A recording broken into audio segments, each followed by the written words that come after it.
Hi everyone, it's Stephanie. I'm out here on location at the Laugh Factory with one of the original comedic impressionists of the 20th century who's still very active today in world-renowned Las Vegas, the legendary Rich Little. Wow. Hey, thank you so much for letting me come here and interview you. I haven't seen you too much lately. You've been doing a lot of shows in Las Vegas. Yeah. Okay, you got to get more, do more TV. That's my opinion.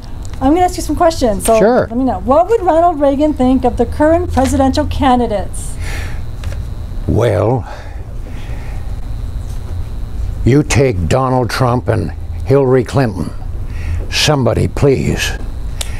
I think if either one of them wins, it'll be an upset. I think if Hillary Clinton ran unopposed, she would come in second. And Donald Trump is just a bag of hot air. A man who keeps talking till he thinks of something to say. But I actually like him because he's not a politician. And I don't think the public likes politicians anymore. Politicians are like diapers. They should be changed regularly and for the same reason. I love that. That's really good. Thank you, Rich. Thank you, Ronald Reagan, for your input on today's candidates. Okay, here's another. What would Dr. Phil advise Hillary or Donald on for improving their relations with voters, if it's still possible? I don't think that any of my relations are going to vote in this election.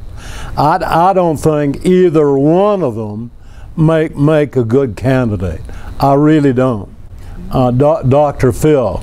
But I think that we should look at these candidates and analyze, what they're saying, and then tell them to get some other line of work. When I'm sitting next to you, it feels like you become a different person, like you are another person. Well, sometimes I do Dean Martin so well, I find myself drinking too much. Or Johnny Carson, when I finish doing Johnny Carson, I usually come in here and find myself writing out an alimony check, which is kind of strange, but Yeah, that's really getting into character. Yeah. Okay, what would James Stewart from It's a Wonderful Life, which is my favorite movie, and you do a wonderful impression, what would James Stewart's platform be if he was campaigning? Well, I think the Democratic platform should be a noose and a trap door. And Donald Trump, he's got to hire somebody to do his hair. I hear he did. He actually got 2 estimates, and he's a man who wears so much makeup you can hear him when he laughs. But he doesn't laugh much. He frowns most of the time. But I don't know about this election. I think Harvey should be Donald Trump's running mate. And then if he says something that isn't appropriate, nobody will know where he is or who he is. So I think Harvey would be a good person to do it. James Stewart, I agree with you. Okay. This is very fun. What would George Burns lived to be about 100, I think. That's right. What would he think? Hey, you look good for over 100. George Burns, what would George Burns think of the Kardashians? Oh, I don't know. I don't even think about them at all. You see, at my age, the only thing I take out at night now are my teeth. And I always go out with 2 women. That's because if I fall asleep, the other one is somebody to talk to. You met George Burns. You met him all. Yes, I knew George Burns quite well. He was a wonderful man who, as you said, he lived to be 100, and he was one of those guys who had a memory like you wouldn't believe. If you talked to him, he would talk about Al Jolson and Sophie Tucker and and all the old days of Hollywood, And all those people are just about gone by now. That whole era, I mean the 30s and the 40s, as far as film stars are concerned. One of the original cast members from Gone with the Wind, the one who died early in Gone with the Wind, I think she's still alive. Isn't, what's her name, and who played Melanie? Yeah. Olivia de Havilland. Yeah. Olivia de Havilland. Olivia de yeah. Havilland. I think she's still alive, Yes. isn't she? Yes. About 100, I think. Yeah, isn't it Yeah, amazing? Olivia de Havilland, yeah, I think so. Why, in your opinion, why are there very few impersonations of current stars? Well, a lot of the stars today are not identifiable. I mean, you know, they don't have the voices like the stars of the 40s and 50s had. It's hard to do a Matt Damon or do a George Clooney or, you know, or do a Brad Pitt. You know, I can't do Brad Pitt.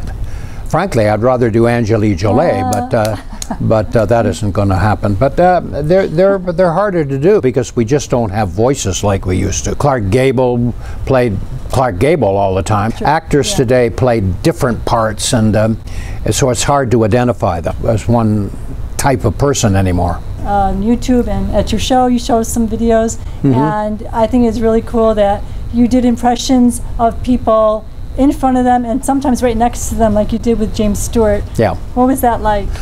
Well, to do somebody in front of them is tough because you got to be good because you're hearing the real person, you know. Yeah. And you did it right on. Well, I try, but you know, there's some voices I do better than others, but and you also have the mannerisms. And you got to get the mannerisms, and some people have a lot of mannerisms and other people don't. So, you know, Jack Benny had a lot of mannerisms. Johnny Carson always looking around. You know, Johnny Carson was like an ostrich. He was like an ostrich. You do such a great impression. I saw the roast you did with Johnny Carson, and you were more Johnny Carson than Johnny Carson. Well, I don't know about that. There were, he has like 23 mannerisms, and that's what I did on that routine on the Dean Martin roast to Johnny Carson.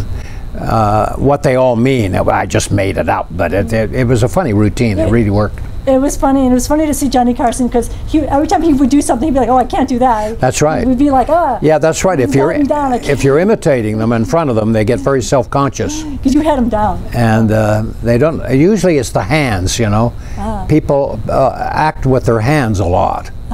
And so I don't know how you do Johnny Carson if he was in a straitjacket. I don't think he could do him. No, he used his hands a lot, didn't he? Yeah. I didn't realize that. And I saw also on your YouTube video, you did a lot on YouTube videos. You did a lot of Ronald Reagan with Nancy sitting there, and Ronald Reagan and Nancy were falling all over themselves, which I thought was very cute. What do you feel when you see them? Well, Reagan had a wonderful sense of humor. I mean, he just every time I saw him, first thing he'd say to me was, "Rich, have you got any new jokes? Any new jokes I can tell Gorbachev?" Cool. And I said, "Tell Gorbachev."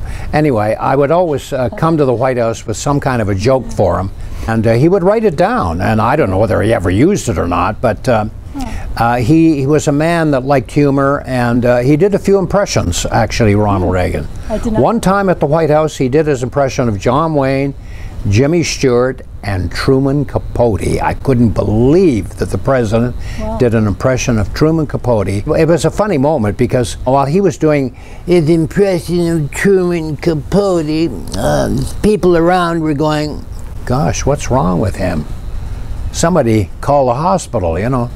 I mean, here was the President of the United States doing Truman Capote, you know, like this. But he, as I said, he had a wonderful sense of humor, and he loved my impression of him. And every time he would see me, and he was giving a speech, he'd look down, see me, and he'd go, "Well, well, well." And one time, they were signaling him to go on the air, and the guy had his hand up, like going to give him the, you know, the motion that he's on the air, and he saw me and he went, "Well, well, well, well," and then he started laughing. That's neat.